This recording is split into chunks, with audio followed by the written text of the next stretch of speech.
We continue our study through the book of Revelation. Made it through the first section of the book, the letters to the 7 churches. Remember, we proposed early on looking at this book as structured around 7 sections, with the number 7 being a key and important theme. You'll note a few chapters over from here. In chapter 6, we have the 7 seals. But today we'll just be looking at chapter 4, verses 1 through 11, in John's vision of the throne of God in heaven.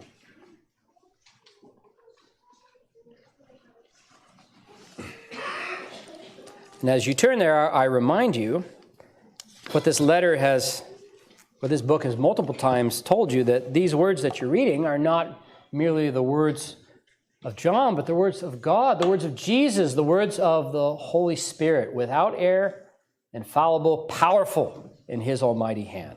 Let us then listen carefully to Revelation chapter 1, beginning at verse 1. After this I looked, and behold, a door standing open in heaven. And the first voice, which I had heard speaking to me like a trumpet, said, "Come up here, and I will show you what must take place after this." At once I was in the Spirit, and behold, a throne stood in heaven, with one seated on the throne, and he who sat there had the appearance of jasper and carnelian, and around the throne was a rainbow that had the appearance of an emerald. Around the throne were 24 thrones, and seated on the thrones were 24 elders, clothed in white garments, with golden crowns on their heads. From the throne came flashes of lightning, and rumblings and peals of thunder, and before the throne were burning 7 torches of fire, which are the 7 spirits of God. And before the throne there was, as it were, a sea of glass.